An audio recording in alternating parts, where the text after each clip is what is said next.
الشيطان الرجيم بسم الله الرحمن الرحيم Assalamualaikum warahmatullahi wabarakatuh. Innal hamdalillah nahmaduhu wa nasta'inuhu wa nastaghfiruh wa na'udzu billahi min syururi anfusina wa min sayyiati a'malina. May yahdihillahu fala mudhillalah wa may yudlil fala hadiyalah. Asyhadu an la ilaha illallah wahdahu la syarika lah wa asyhadu anna Muhammadan abduhu wa rasuluh.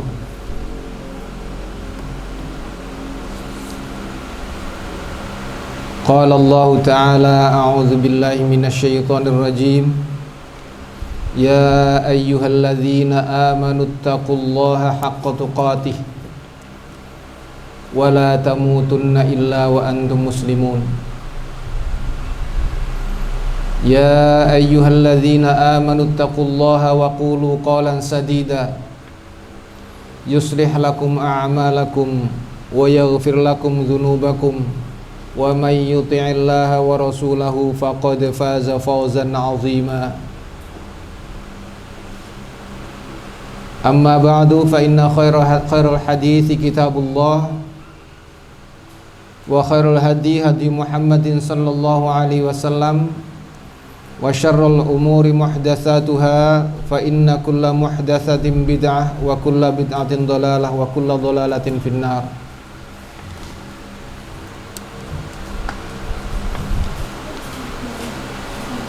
Ikhwati fil aqidah,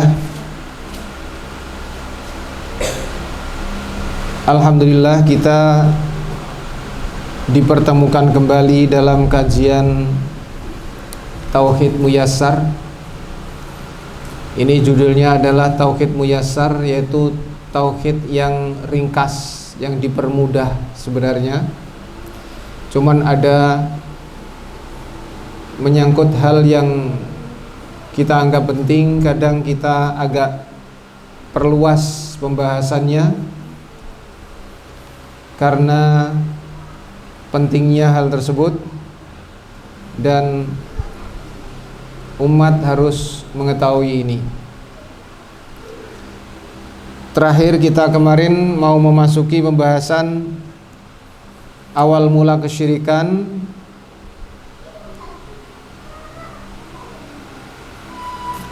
di zaman umat Nabi Muhammad sallallahu alaihi wasallam.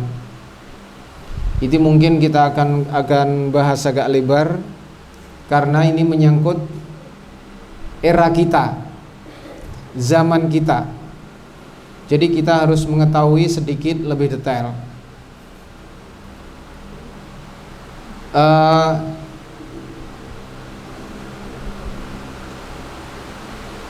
Berkata Syekhul Islam,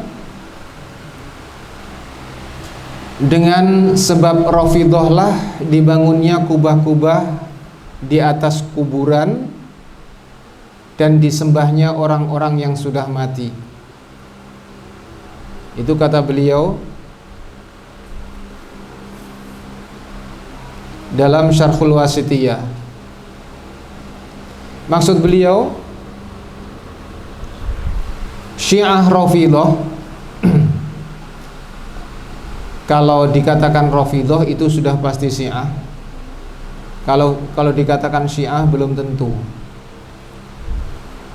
Hanya saja yang berkembang pesat sekarang ini adalah memang Syiah Rafidhah yang sesat ini, yang berlebih-lebihan terhadap Ali radhiyallahu anhu, apalagi setelah mereka mempunyai negara yang bernama Iran.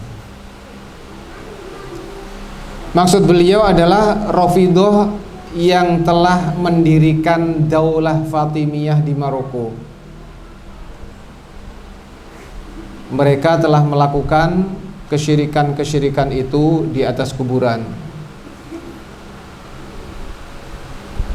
melakukan kesyirikan dan kekufuran-kufuran di atas kuburan-kuburan, karena mereka membangun majelis-majelis di atas kuburan. Bahkan Ibnu Taimiyah menyebutkan tokoh Rafidhah yang bernama Nu'man membuat satu kitab dengan judul Manasikul Masyahid. Artinya amalan-amalan ketika mengziarahi bangunan-bangunan kuburan. Di dalam kitab tersebut Nu'man mengatakan Nu'man membolehkan menjadikan kuburan sebagai tempat haji sebagaimana Makkah.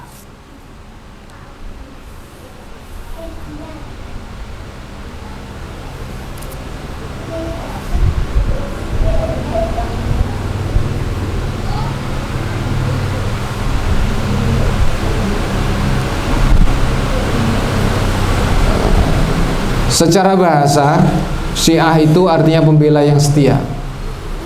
Jadi awalnya mereka membela Ali dan Ahlul Bait. Lagi-lagi karena berlebih-lebihan.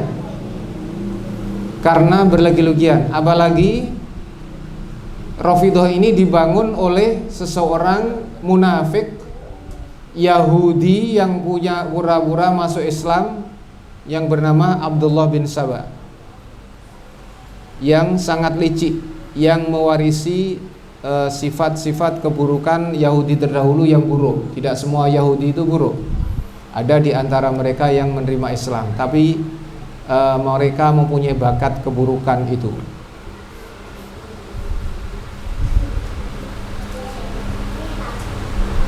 Adapun Syiah sendiri secara syar'i, secara agama, mereka yang mengatakan bahwasanya Ali bin Abi Thalib lebih utama dari seluruh sahabat.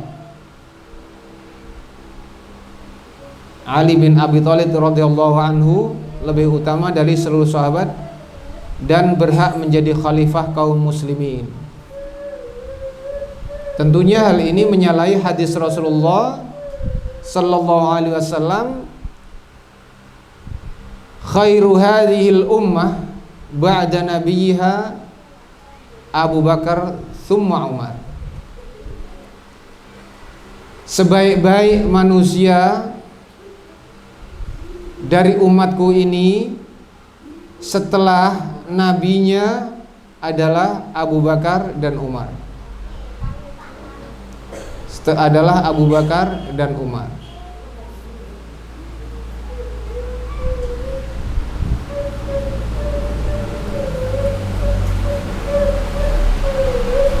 Syiah itu sendiri muncul setelah pembunuhan Khalifah Utsman bin Affan.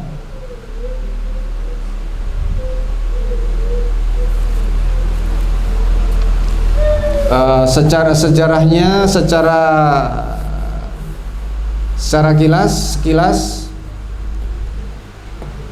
sebelum muncul Syiah ini, pada zaman Khalifah Umar bin Khattab, prioritas Umar bin Khattab adalah perluasan wilayah Islam. Maka zaman Umar lah Islam tersebar kemana-mana,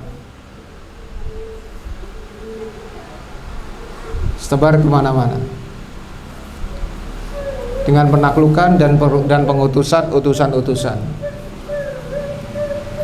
Kemudian setelah Umar bin Khattab wafat, ya biasa, kalau Masya Allah, Umar bin Khattab adalah orang yang cerdas. Beliau berhasil menaklukkan wilayah-wilayah sekitarnya. Kemudian setelah itu ada orang yang hasad, ada orang yang dengki, itu biasa. Kalau ada orang sukses kemudian ada yang hasad, itu memang biasa terjadi dalam hal apapun.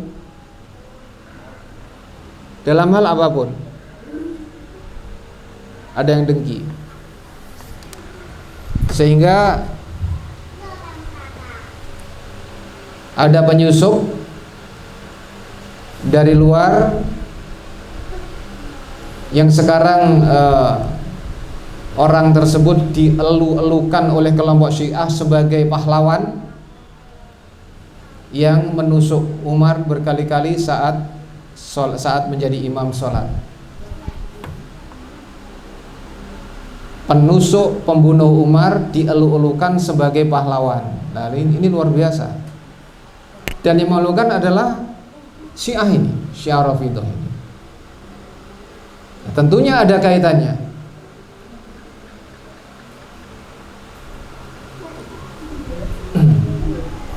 Kemudian setelah Umar wafat, menjelang wafatnya Umar segera berpesan agar segera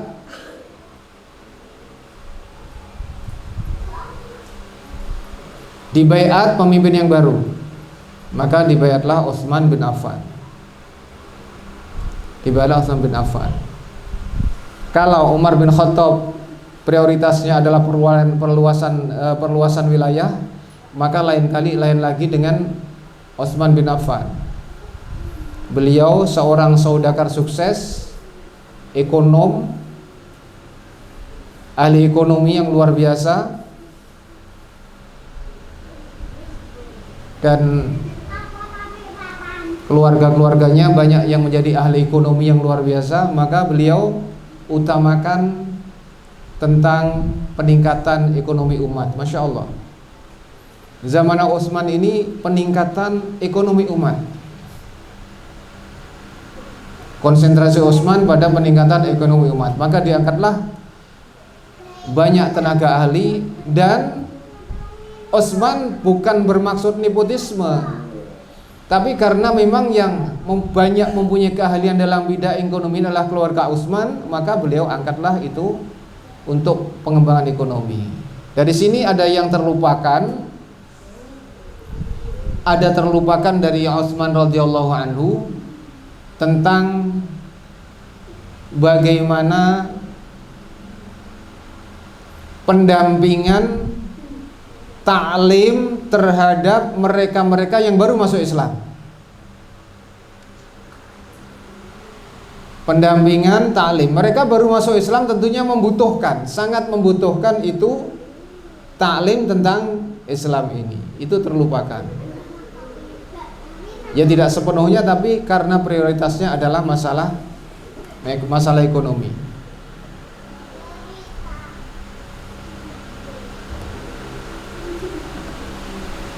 Kita flashback sebelumnya, bahwasanya flashback sebelum masalah ini,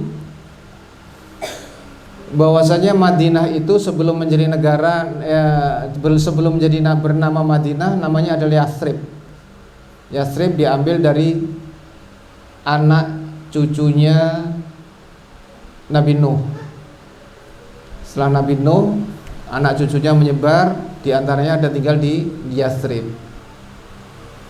Kemudian masuklah orang-orang Yahudi. Biasalah orang-orang Yahudi di mana-mana membuat onar. Mereka minta suaka di Yathrib, diterimalah di Yathrib.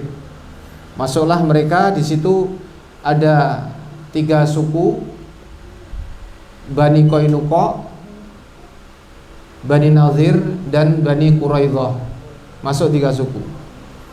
Berkembang di Yathrib, besar, pertanian luar biasa.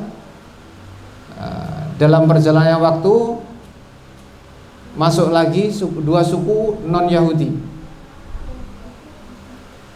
dari Yaman, namanya suku Aus dan Khazraj.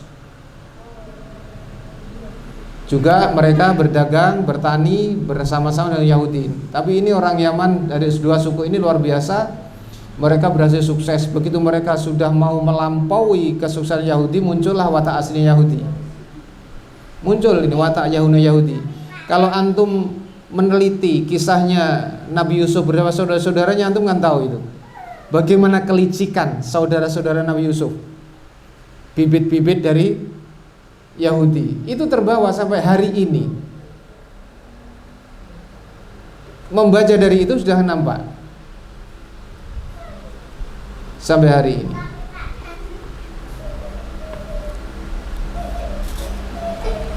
Dan Kalau kita amati dari Al-Qur'an, firman Allah Subhanahu wa taala, "Walan tardha 'ankal yahud walan nasara hatta tattabi'a millatahum." Di situ ada kata-kata lan. Lan tardha. Kata-kata lan tardha itu menunjukkan meniadakan, tidak akan ridho. Dan kata-kata lan itu menunjukkan tidak akan ridho sekarang dan akan datang sampai kapanpun. Sekarang gak akan ridho sampai kapanpun. Perlu digarisbawahi itu. Jadi Yahudi itu lantardo, gak akan ridho. Tapi berikutnya Allah menyebutkan walan nasoro. Lan di sini yang berikutnya hurufnya bukan lam nun tapi lam alif wala an nasoro. Cuman dibaca memang walan nasoro. Satunya lan, lam dengan nun, lantardo tidak akan. Berikutnya walan nasoro. Begitu juga orang Nasrani, mereka tidak ridho. La, nggak pakai kata-kata lan. Apa artinya? Sama, Yahudi dan Nasrani tidak akan pernah ridho sama kita sampai kita mengikuti agama mereka. Tapi kalau orang Nasrani masih lebih lunak. Sekarang tidak ridho, mungkin bisa jadi yang agak datang mereka menerima. Karena tidak menggunakan kata-kata lan, tapi menggunakan kata-kata la. La itu tidak. Nafyun untuk sekarang. Tapi kalau meniadakan untuk sekarang. Tapi kalau lan, nafyun meniadakan untuk sekarang dan yang akan datang. Lil hadir walil mustaqbal. Maka selama-lamanya. Makanya kalau perjalanan sejarah sampai hari ini terjadi yang seperti itu dalam sejarah dunia, kita faham dari Al-Qur'an, Allah sudah mengatakan demikian. Setelah terjadi persaingan antara Yahudi, kelompok suku Yahudi dan suku Aus dan Khazraj, begitu Yahudi sudah mulai tersaingi, maka terjadilah mereka mengusulkan perdamaian. Seperti biasanya, ini Rasulullah belum masuk di Yasrib, diusulkan perdamaian, pihak Yahudi mengusulkan perdamaian. Di tengah-tengah perdamaian, mereka menikam, kelompok Yahudi menikam suku Khazraj sama Aus ini. Pura-pura lah, hancurlah dua suku yang dari Yaman ini.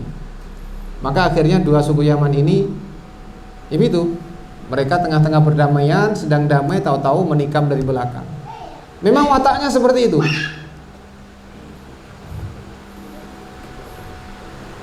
Ya, seperti Nabi Yusuf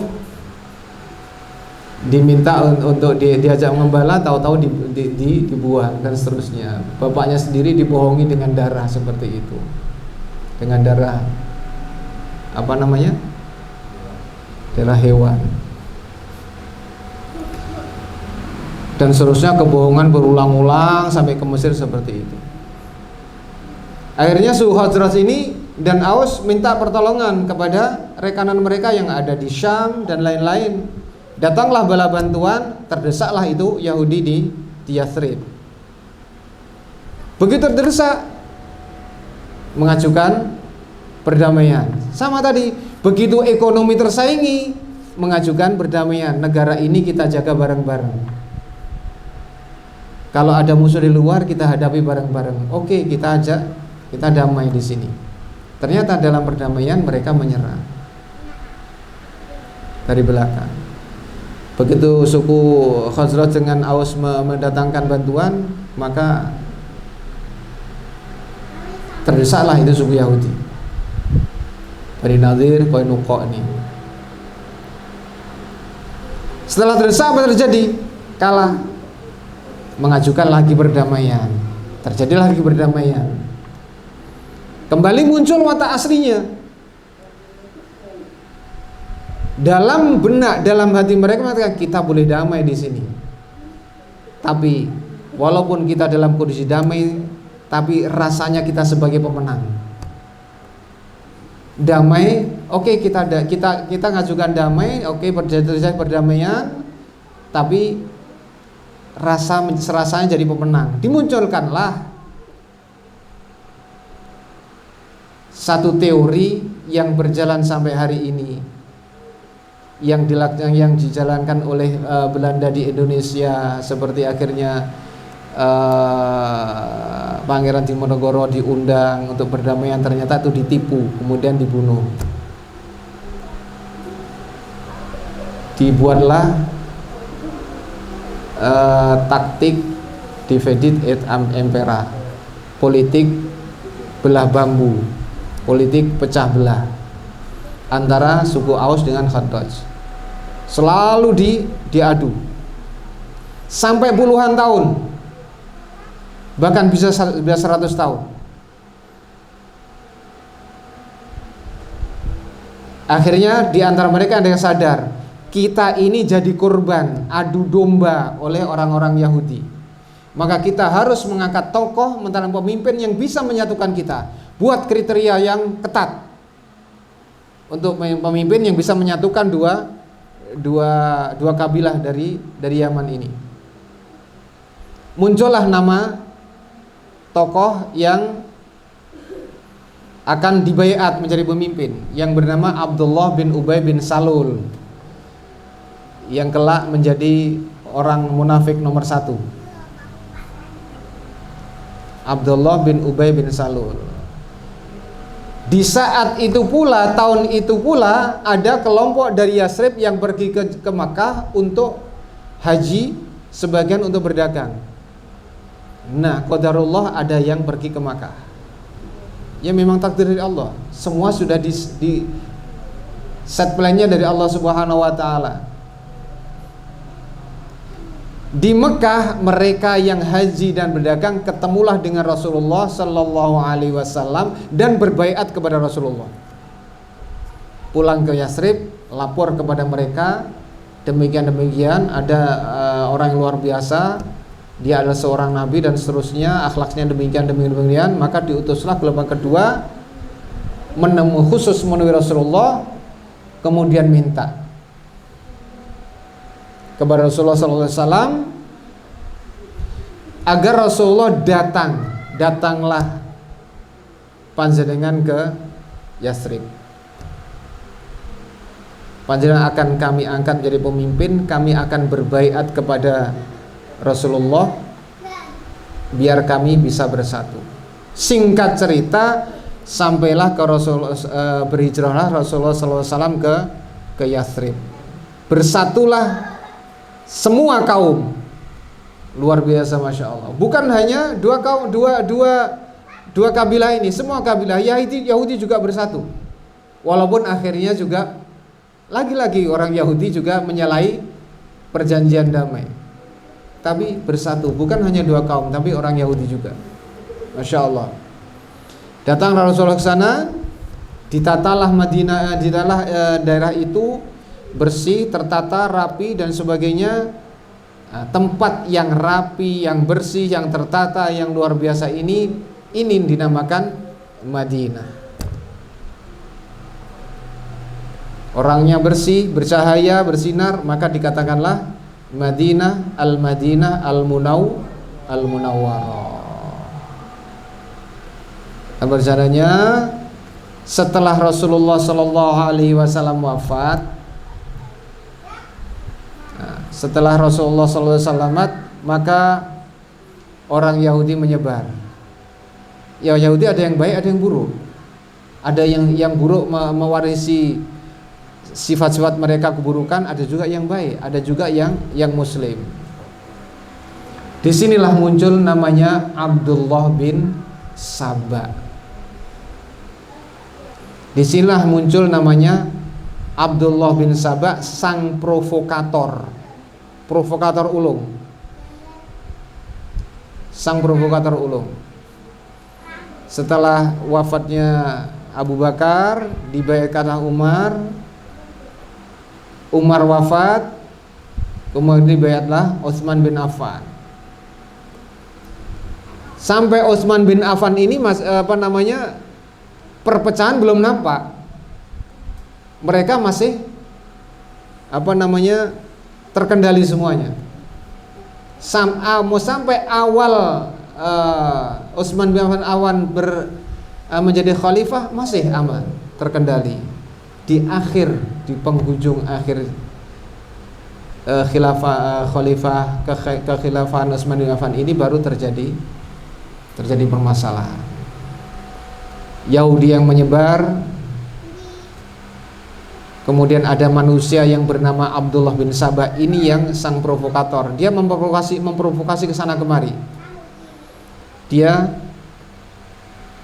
memprovokasi ke sana kemari. Si Abdullah bin Saba ini memprovokasi di Madinah nggak mempan. Kenapa nggak mempan? Karena seluruh penduduk Madinah tahu siapa Utsman bin Affan, tahu kemuliaan Utsman bin Affan. Beliau adalah orang mulia. Sampai malaikat Jibril pun malu terhadap Utsman bin Affan. Tahu beliau, Utsman bin Affan juga menantu Nabi. Bahkan dua istri anak Rasulullah dinikahi oleh Utsman bin Affan, tapi tidak dalam satu waktu. Setelah satunya meninggal, kemudian menikah lagi dengan putrinya Rasulullah yang satunya lagi. Banyak keutamaan Utsman bin Affan, dan beliau ahli surga. Sudah ditentukan sebagai ahli surga. Penduduk Madinah tahu itu semuanya. Maka Abdullah bin Saba begitu memprovokasi di Madinah bahwasanya Ali adalah lebih mulia, seharusnya kekhilafahan ini jatuhnya kepada Ali, yang berhak adalah Ali. Bahkan Abu Bakar, Umar tidak berhak, sampai Utsman bin Affan tidak berhak terhadap kepemimpinan ini. Imamiyah ini yang berhak adalah Ali radhiyallahu anhu. Tidak mempan provokasi seperti ini dilakukan oleh Abdullah bin Saba. Maka dia pergilah menjauh dari wilayah Madinah. Diambillah, karena kan kekuasaan Umar sudah meluas sampai Maroko, sampai Afrika, sampai Mesir. Pergilah dia ke Afrika. Mesir itu masuk wilayah mereka, Afrika, walaupun berbahasa Arab. Pergi ke Afrika, mereka memprovokasi orang-orang awam, orang yang masih bodoh-bodoh, keislamannya masih kurang. Itu tadi yang terlupakan dari Utsman bin Affan. Beliau memprioritaskan ekonomi, pengenalan Islam secara menyeluruh sekarang kurang. Maka dengan mudah Abdullah bin Saba memprovokasi mereka. Pertama yang beliau provokasi, Utsman bin Affan radhiyallahu anhu, dia nepotisme. Lihat, banyak diangkat dari karangan keluarganya untuk jadi pejabat. Masuk provokasi. Penduduk Madinah nggak masuk karena penduduknya tahu siapa Utsman bin Affan, dan dia lebih tahu daripada orang lain tentang siapa-siapa yang layak ditunjuk untuk menduduki jabatan-jabatan tertentu untuk memulihkan ekonomi setelah melakukan penaklukan pada zaman Umar bin Khattab. Masuk. Provokasi yang kedua, bahwasanya Ali radhiyallahu anhu adalah lebih layak untuk menjadi khalifah daripada Utsman. Karena Ali menantu Nabi, ini dan itu selagi mereka dia sampaikan. Kita sepakat Ali orang mulia, sudah di ahli surga. Kemudian Utsman juga orang mulia. Bahkan yang paling mulia dari umat ini setelah nabinya adalah Abu Bakar, kemudian Umar radhiyallahu anhu. Nah, singkat cerita,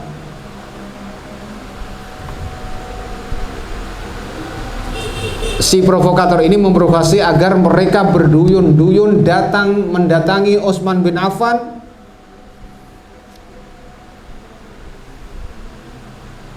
untuk melakukan dialog dengan Utsman bin Affan.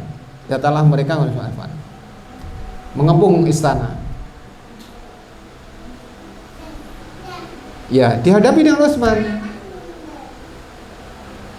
Tapi pertama Utsman meminta tolong, setelah tahu permasalahannya, oh maunya mereka begini, kenapa kok ada nepotisme, kemudian Ali yang berbuat kayak gini, maka Utsman menyuruh Ali radhiyallahu anhu untuk menghadapi, tolong disampaikan.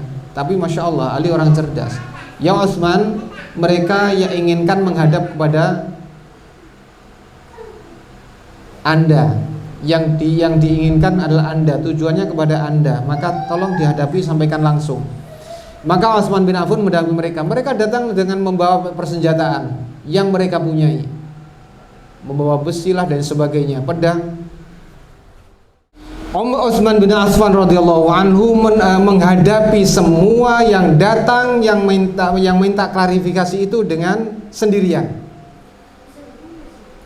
Kerabatnya disuruh pulang, sahabat-sahabat yang sekitarnya disuruh menjauh. Yang sedang mengundus pedang disuruh masukkan pedangnya. Suasananya tentram, dengan tenang Utsman menjelaskan. Setelah dijelaskan dengan detailnya oleh Utsman tentang semua pertanyaan mereka, maka mereka faham. Jadi mereka yang sudah membawa senjata dari Mesir datang menemui Utsman, mereka faham setelah dikasih penjelasan dan pulang dengan tenang kembali ke Mesir. Muawiyah di Mesir waktu itu gubernurnya. Tapi si Abdullah bin Sabah al-Munafik dari Yahudi, kalangan Yahudi ini mendengar, melihat gelagatnya bahwasanya mereka yang datang sudah bawa senjata itu, mereka menerima penjelasan Utsman, maka dia pun mengambil sikap, menemui salah satu keluarganya Utsman yang bernama Marwan bin Hakam. Si keluarga Utsman Marwan bin Hakam ini tidak ikut kumpul, tidak tahu apa yang terjadi. Nggak seperti sekarang kita bisa masuk grup ini ada pertemuan, kemudian yang bareng-bareng kumpul, ini ada kasus ini, langsung tahuan bisa sekarang. Memang licik cerdik Abdullah bin Sabah ini. Dia menjauh. Yang dikompori itu orang-orang Mesir yang jauh dari Madinah. Waktu itu belum ada internet, belum ada WA dan sebagainya. Dia si Abdul bin Sabah menekan Marwan bin Hakam, keluarga Utsman, yang dia tidak tahu hasil pertemuan Utsman dengan para pendatang dari Mesir tadi ini. Pokoknya sebenarnya hasil pertemuannya ini berakhir dengan tenang, mereka menerima penjelasan Utsman dan pulang Mesir. Tapi Abdullah bin Sabah membalikkan fakta. Dia mengatakan, buatkan surat dengan kop kenegaraan kepada si Marwan bin Hakam. Sampaikan kepada surat untuk gubernur Mesir. Ada rakyatnya, orang yang datang tadi ini, yang membawa senjata. Katakan bahwasanya mereka pulang dan akan menyerbu, akan membunuh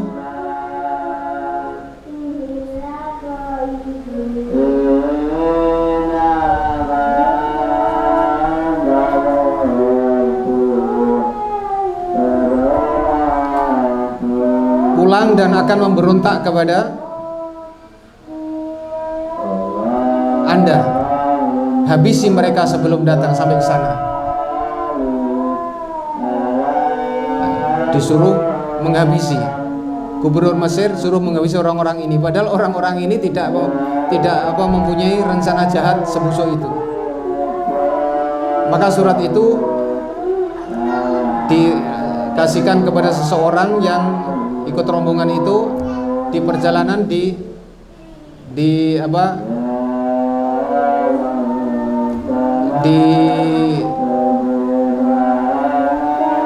diprovokasi lagi. Kalian mau pulang ke Mesir?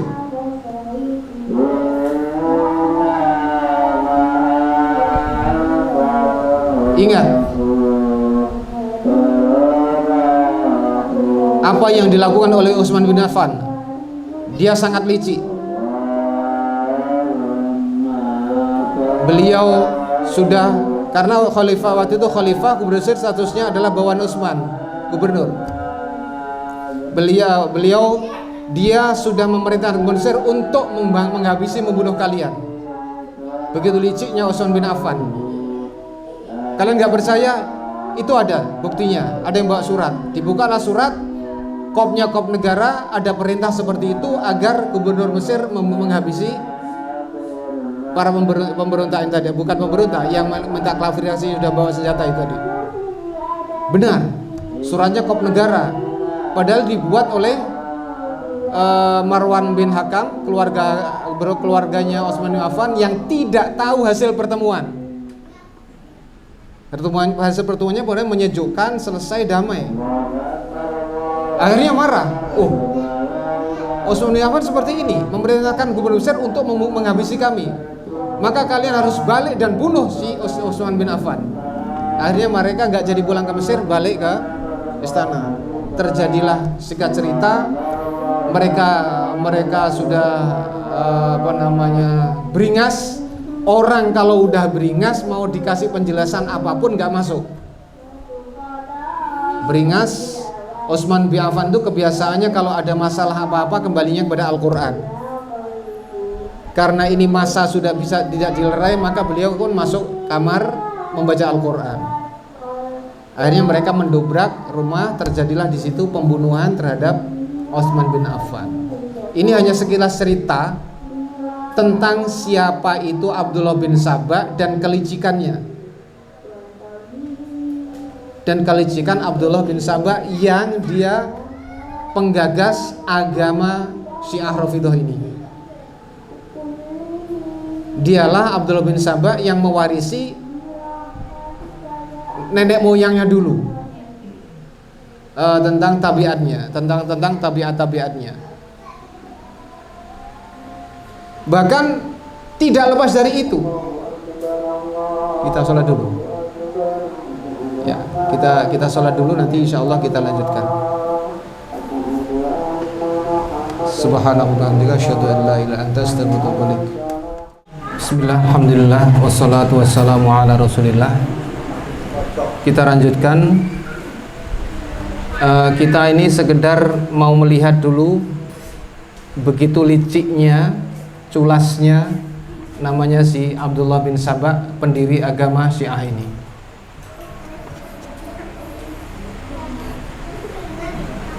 Setelah dia berhasil menekan Marwan bin Hakam, keluarga Utsman yang tidak tahu hasil pertemuan itu, untuk membuat surat berkopkan kop negara untuk Muawiyah, penguasa Mesir waktu itu, gubernur Mesir,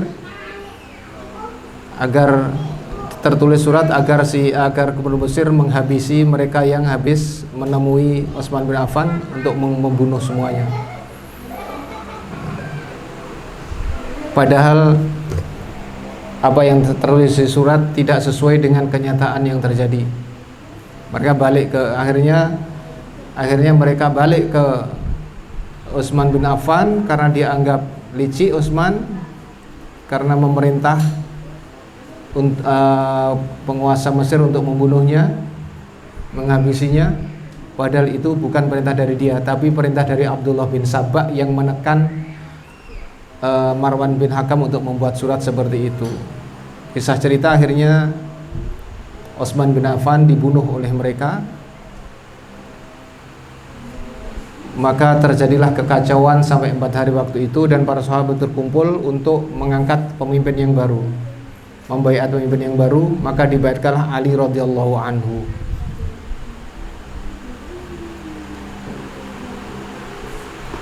Karena kekisruhan sudah terjadi di mana-mana, maka Ali radhiyallahu anhu memadamkan kekisruhan ini, gejolak-gejolak yang ada di berbagai tempat. Lagi-lagi si Abdullah bin Sabah membuat fitnah lagi. Kan begitu perjalanannya Nabi Yusuf dengan saudara-saudaranya, fitnah dan memfitnah Nabi Yusuf dan bapaknya dan sebagainya. membuat fitnah lagi, cerita yang tidak adanya kenyataannya.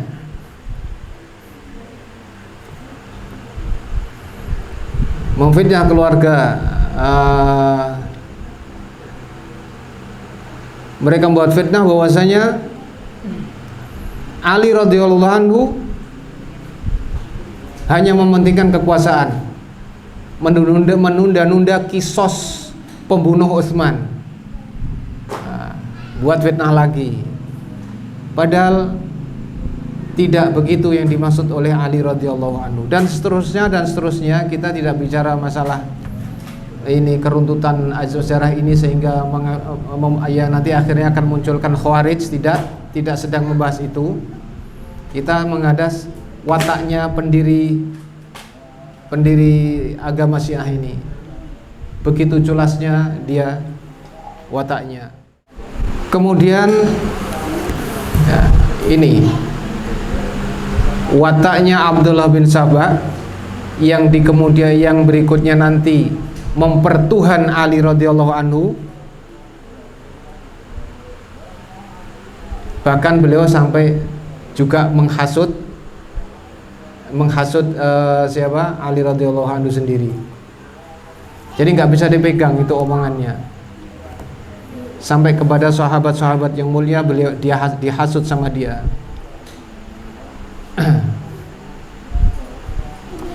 Kita untuk mempersingkat, kita maksudnya sebenarnya Syiah ini bagian dari Islam atau bukan? Syiah itu mempunyai akidah taqiyah. Taqiyah itu apa yang diucapkan atau dilakukan tidak sama dengan ada yang dalam hati. Akidah munafik, kemunafikan. Makanya kalau kita melihat wataknya si Abdullah bin Sabah ini, jelas sangat munafik dia.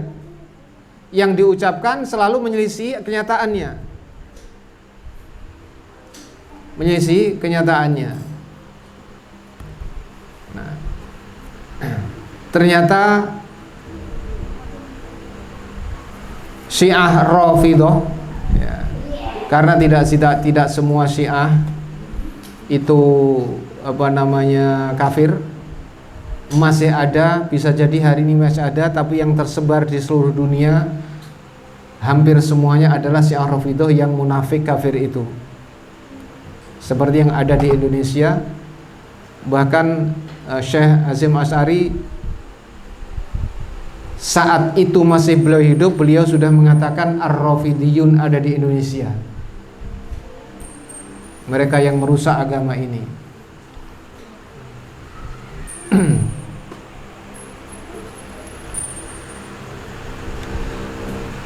Kita ambil saja dari kitab-kitab mereka. Kita ambil dari kitab-kitab mereka.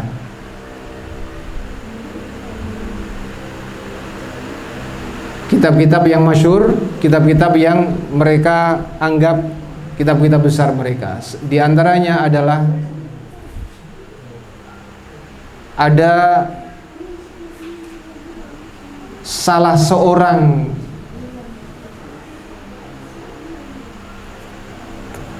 ulama mereka yang bernama Ni'matullah Al-Jazairi. Dalam kitab beliau, karena dalam kitabnya yang bernama Al-Anwar Nu'maniyah, dia mewakili ulama Syiah Rafidhah. Dia berkata dalam kitabnya, kita baca saja, inna lam najtami' ma'hum ala ilahin wahid.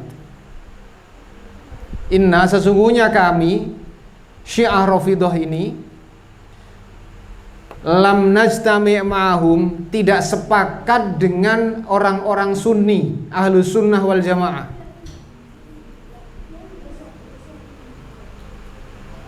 Tidak sepakat dengan orang-orang Sunni atau Ahlus Sunnah wal Jamaah.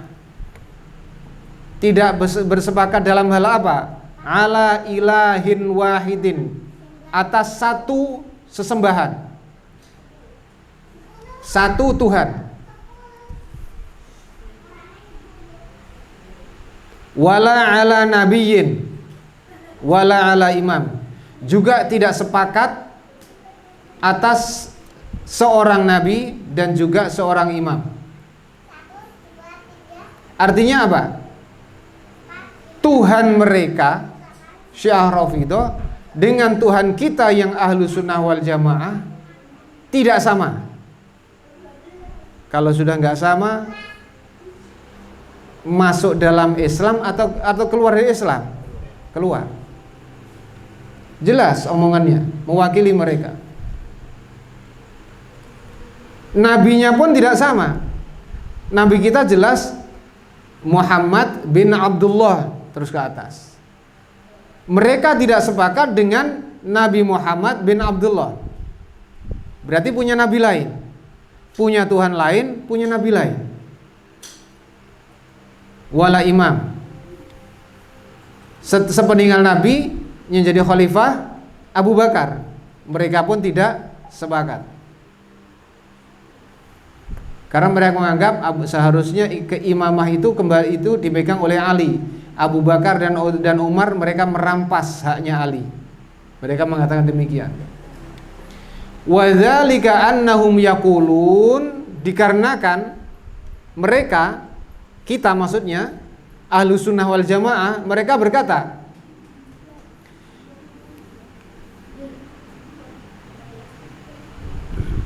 inna rabbahum huwallazi kana Muhammadan sallallahu alaihi wasallam.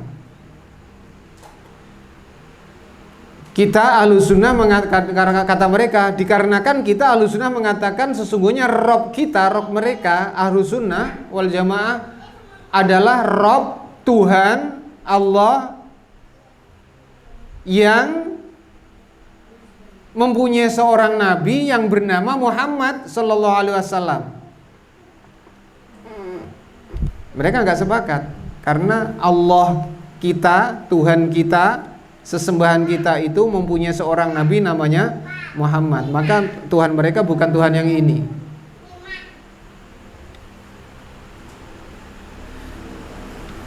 Nabiyuhu wa khalifatuhu ba'dahu Abu Bakar. Sedangkan nabinya Muhammad SAW sebagai nabinya,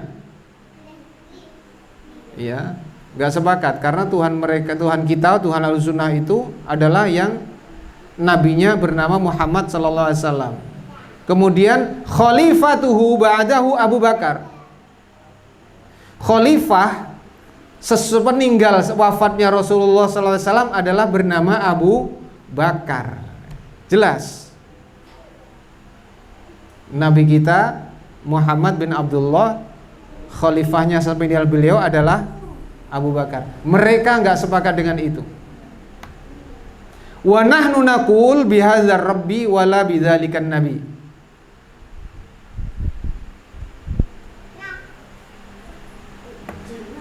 Wa nahnu la naqul, afwan. Wa nahnu la naqulu bihadzar rabbi wala bidzalikan nabi. Dan kami Syiah Rafidhah tidak meyakini Rabb yang ini, tidak menakini Tuhan yang ini, yaitu Tuhan yang mempunyai nabi bernama Muhammad, kemudian sallallahu alaihi wasallam, kemudian khalifah sesudahnya bernama Abu Bakar. Kami tidak meyakini. Jelas. Kita nggak usah jauh-jauh dah membahasnya. Nggak usah terlalu jauh membahas ini dan itu, nikah mut'ah, enggak, itu walaupun juga nggak boleh, tapi ini jelas paling mendasar. Tuhan mereka bukan Allah kita, nabinya bukan nabi kita. Berarti sudah 100% beda. Inna rabballadzi khalifatu nabiyhi Abu Bakrin laisa rabbana. Sesungguhnya Rabb, Tuhan, sesembahan yang khalifatu nabiyhi, khalifah sesudah nabinya adalah Abu Bakar, laisa rabbuna, bukan Rabb kita. Jelas-jelas menyatakan bukan Rabb kami. Wala dzalikan nabiyyu nabiyuna, dan nabi itu Muhammad bin Abdullah juga bukan nabi kami. Bisa dilihat di Al-Anwarun Nu'maniyah juz 1 halaman 279 sampai 278 sampai 279. Ini sudah paling mendasar dan fatal. Bisa ditambahkan, mereka juga berdusta atas nama Ali radhiyallahu anhu yang mereka agung-agungkan, tapi ternyata keagungan penuh dusta. Kamuflase ya. Kamuflase begitulah. Keagungan penuh dusta. Awalnya ternyata tujuannya hanya kekuasaan. Mereka melakukan itu kekuasaan, tapi akhirnya masuk ke dalam bab akidah. Kenapa masuk bab akidah? Karena ingin mencari pengikut. Ini pengikut. Mereka berdusta atas nama Ali radhiyallahu anhu dan Ja'far Muhammad Al-Baqir. Mereka berkata bahwa sepertiga Al-Quran yang kita miliki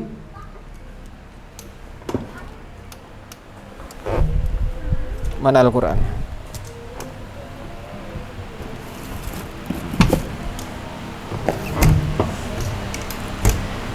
Sepertiga Al-Quran ini, Al-Quran Utsmani ini adalah sudah terhapus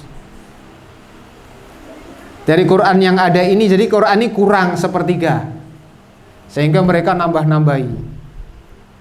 Orang kalau sekali bohong, Mbak, ini kan mereka sudah berdusta ya.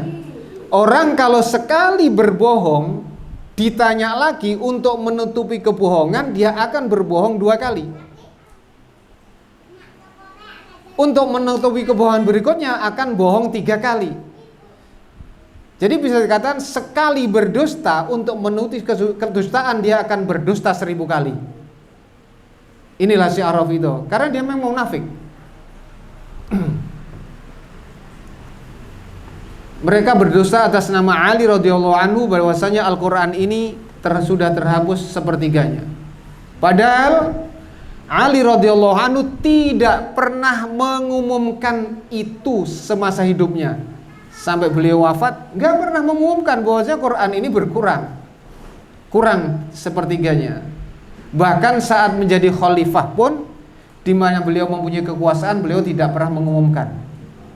Ini kedustaan atas nama Ali yang mereka sanjung, tapi dengan penuh kedustaan. Kemudian dalam Al-Kafi itu kitab mereka, kitab mereka yang paling mereka percaya, yang paling tersohor kalau di kalangan Ahlussunnah wal Jamaah itu Sahih Bukhari Muslimnya lah, gitu ya. Kalau dengan kita adalah Sahih Bukhari Muslimnya. Ini Sahih Bukhari Muslimnya orang Syiah. Nah, itu namanya Al-Kafi. Ada di halaman 44, cetakan tahun 1278 Hijrah di Iran. Di situ disebutkan dari Jafir Al-Ju'fi berkata, aku mendengar dari Abu Ja'far berkata, madda'a ahadun minan nas annahu jama'al Qur'an kullahu kama unzila. Intinya tidak ada seorang pun di dunia ini yang mengaku bahwasanya dia mengumpulkan seluruh isi Al-Quran sebagaimana yang Allah turunkan. Oh, dia tuh nggak kenal Allah ya. Ngomong-ngomong Allah di sini ya. Illa. Jadi madda'a, tidaklah seseorang, jika ada seseorang mengaku di dunia ini bahwasanya dia mengumpulkan Al-Quran secara sempurna sebagaimana turunkan, melainkan dia adalah kadzdzab, pendusta. Jadi Al-Quran ini kita katakan sempurna. Al-Quran ini Allah sendiri mengatakan telah sempurna. Siapapun yang mengatakan bahwasanya Al-Quran sempurna sebagaimana Allah turunkan, maka kadzdzab. Kita termasuk kadzdzab. Para sahabat yang mulia kadzdzab. Rasulullah juga mereka katakan kadzdzab. Karena yang menerima langsung dari Allah lewat Jibril adalah beliau. Kemudian ditulis oleh Abu Sahin, satu sekretaris. Tidak boleh menulis yang lain kecuali dari Abu Sahin. Hadis belum boleh ditulis biar gak tercampur antara Al-Quran dengan hadis. Kelanjutannya, wa ma jama'ahu wa hafidhahu kama unzila, dan tidaklah ada yang mengumpulkan dan menghafalkannya plek seperti yang Allah turunkan illa Aliyu ibnu Abi Thalibin, melainkan Ali radhiyallahu anhu bin Abi Thalib wal a'immah min ba'di, dan para imam sesudah Ali.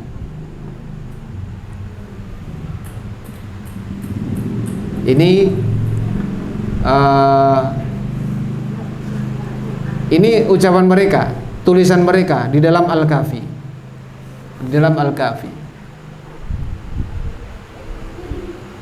Bahkan lebih mantap lagi mereka katakan. Lebih mantap lagi mereka katakan bahwasanya mushaf ini bukan mushaf mereka. Al-Quran ini bukan mushaf mereka, jelas ini mereka katakan dalam Al-Kahfi.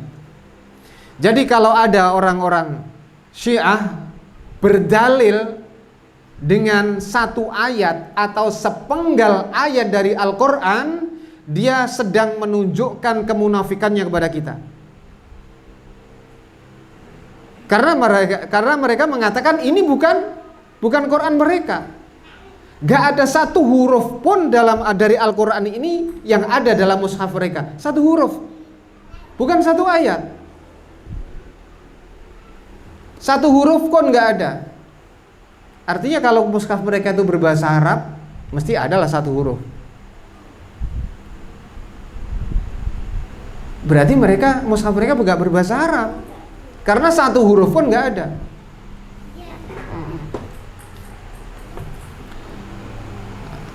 Mereka mempunyai mushaf sendiri yang bernama Mushaf Fatimah. Lagi-lagi berdusta.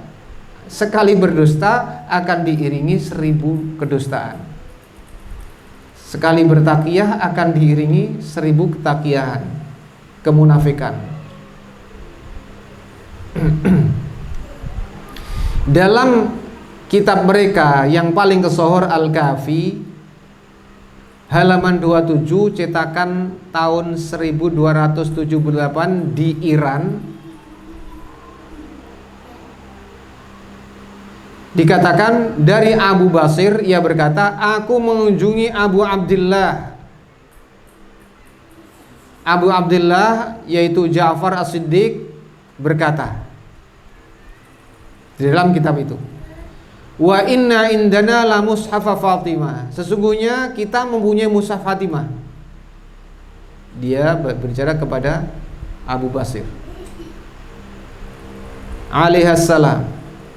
Qultu, aku katakan, wa ma mushaf Fatimah, apa yang dimaksud dengan mushaf Fatimah itu? Maka katanya Ja'far As-Siddiq mengatakan, mushaf Fatimah adalah, jadi kita mempunyai mushaf Fatimah namanya, bukan Quran. Mushafun, sebuah mushaf, mislu Qur'anikum, seperti Quran kalian, seperti ini. Tapi tebalnya mislu Qur'anikum hadza salasa marrat, ketebalannya lebih tebal 3 kali lipat. Lebih tebal.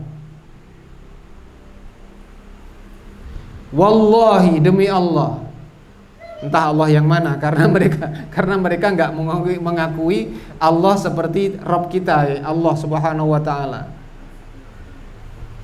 Ma fihi min Qur'anikum harfun wahidun, dalam mushaf Fatimah itu tidak ada satu huruf pun, tidak terdapat satu huruf pun yang dari Al-Quran ini ada di dalam mushaf Fatimah.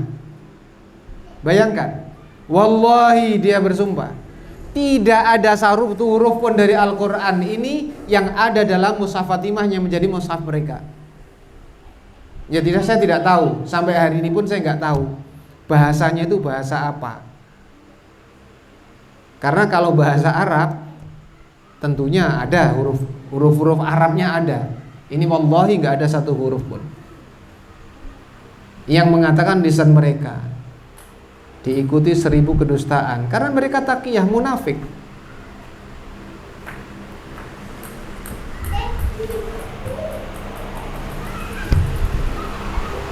Dan ini saja sudah lebih dari cukup untuk mengatakan bahwasanya mereka bukan dari Islam.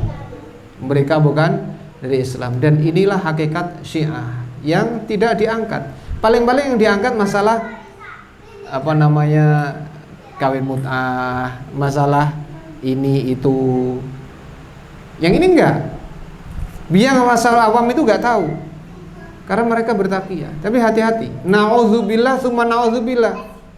Jangan sampai karena mereka bertaqiyah, satu keluarga itu muslim semuanya, ternyata ada satu yang Syiah. Na'udzubillah. Semoga Allah melindungi kita. Dalam satu majelis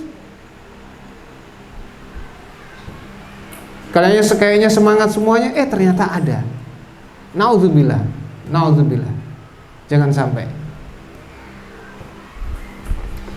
Itulah Syiah yang menyembunyikan kekafiran mereka. Dan tanpa rasa malu sedikit pun mereka mengaku-ngaku sebagai ahlus sunnah wal jamaah. Bisa jadi berjenggot sama, berarti bisa jadi sudah tidak isbal. Penampilannya bisa jadi lebih sempurna daripada yang sudah ngaji. Maka kita nggak bisa, sulit menilai seorang Syiah dari lahiriahnya karena penampilannya sama. Maka antara agama Syiah, saya katakan agama Syiah karena bukan Islam. Kalau dilihat perbedaannya dengan sholatnya sedikit berbeda, azannya sedikit berbeda, itu perbedaan ringan, nggak sampai ke taraf yang kita sebutkan tadi itu.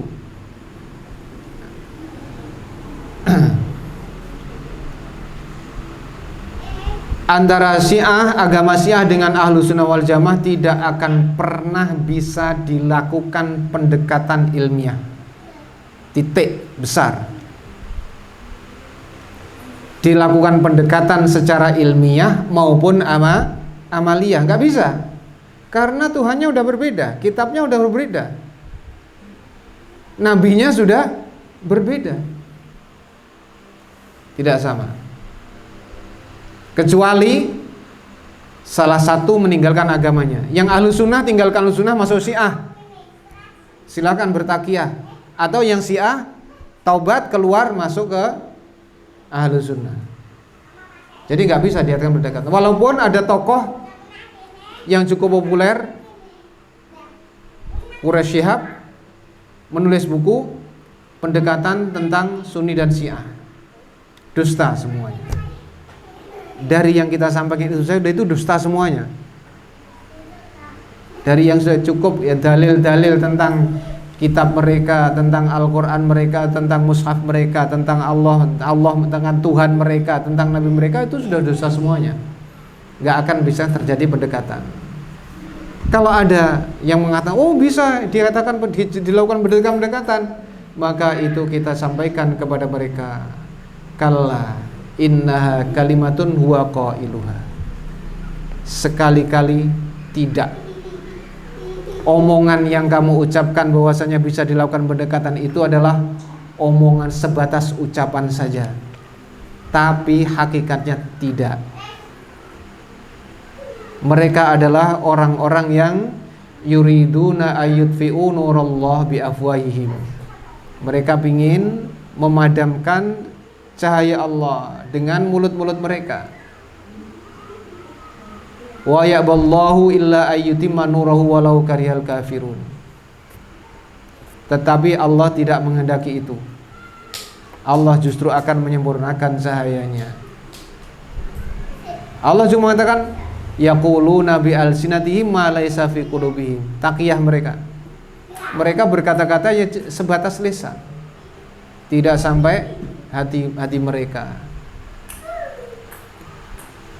Lihat mereka menyebarkan ajaran mereka mereka mendonasikan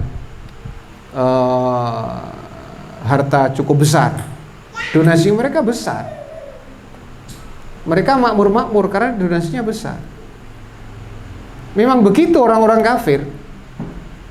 Orang-orang kafir itu mendonasikan hartanya untuk apa? Liyasuddu an sabilillah, untuk menghalang-halangi jalan Allah. Itu jelas. Seperti walantar doa yang hudud tadi itu jelas. Maka orang-orang kafir akan sukarela mendonasikan besar-besaran dananya untuk menghancurkan umat ini. Innalladzina kafaru, sesungguhnya orang-orang kafir itu yunfiquna amwalahum, mereka mendonasikan harta benda mereka besar-besaran, enggak tanggung-tanggung. Untuk apa? Liyasuddu an sabilillah, untuk menghalang-halangi jalan Allah Subhanahu wa ta'ala. Kemudian satu kaidah, kebiasaan orang Syiah itu mencela, mencaci maki sahabat, mencela, mencaci sahabat. Ini saja. Mereka enggak betah kalau enggak mencela.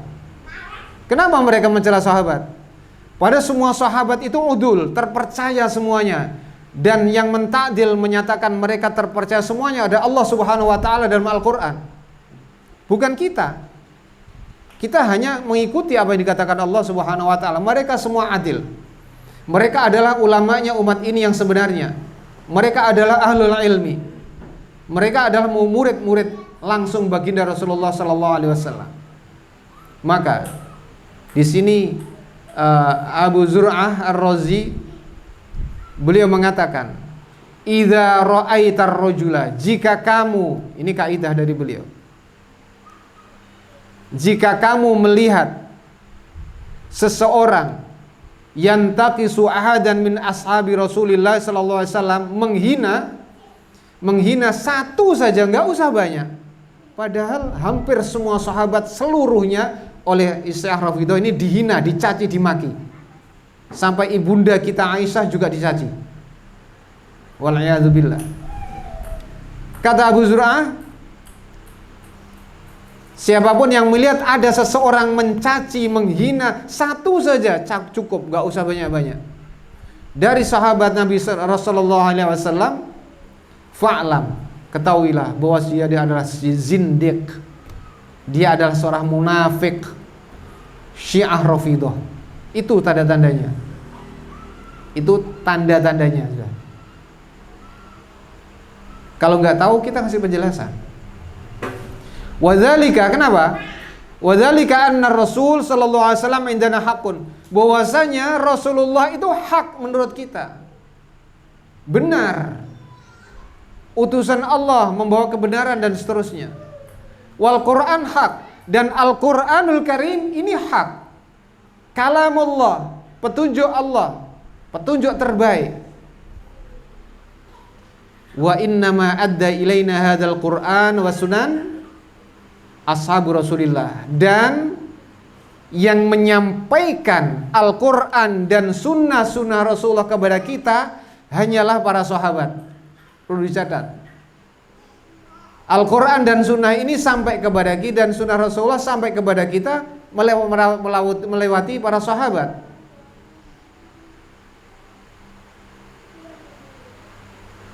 Hendaklah yang hadir menyampaikan kepada yang tidak hadir. Begitu perintah Rasulullah sallallahu alaihi wasallam. Kemudian kenapa mereka menghina, menjelekkan, merendahkan para sahabat? Innama yuriduna ayyujrihu syuhudana. Mereka menghina para sahabat itu tujuannya adalah mereka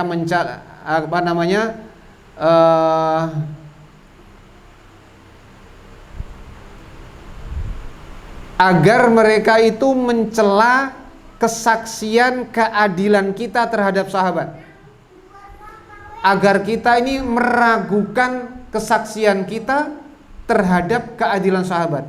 Kita bersaksi sahabat seluruhnya adalah adil, dan itu sesuai dengan apa yang Allah firmankan. Para sahabat adalah ulama, hakikatnya ulama ini, dan itu sudah disampaikan Allah Subhanahu wa ta'ala. Kalau kita sudah ragu tentang keadilan sahabat, maka otomatis Ini yang mereka hendaki. Kita akan meragukan kebenaran Al-Quran. Kita meragukan kebenaran Al-Quran karena kita sudah meragukan tentang keadilan para sahabat. Itu tujuan mereka. Mereka ingin membatalkan Al-Quran ini adalah batil, gak benar, dengan menjelek-jelekan para sahabat. Wal jarhu bihim aula wahum zanadik. Kata beliau, padahal mereka orang-orang Zindik Syiah yang menjarah, yang menghina, yang menjelajah sahabat itu, mereka lebih layak untuk dicela. Justru mereka yang menjelek-jelekkan sahabat itu lebih layak untuk dicela. Dan mereka adalah orang-orang munafik, zanadik. Riwayat Imam Al-Khatib Al-Baghdadi dalam kitabnya Al-Kifayah fi Ilmi Riwayah. Saya kira saya cukupkan begini saja. Sudah larut malam. Mungkin kalau ada pertanyaan ditulis saja ya. Ditulis saja. Satu, sudah larut. Yang kedua, daripada saya salah menjawab, biar kalau ada waktu, kalau Allah mengendaki dalam pertemuan yang akan datang, baru saya jawab. Sebaiknya ditulis biar saya juga selamat dari kesalahan, karena ada yang lebih menguasai, lebih mumpuni dalam masalah ini. Kita akhiri dari sini, mudah-mudahan ada manfaatnya, dan saya mohon maaf kalau ada kesalahannya. Subhanakallahumma bihamdika asyhadu an la ilaha illa anta astaghfiruka wa atubu ilaik. Wassalamualaikum warahmatullahi wabarakatuh.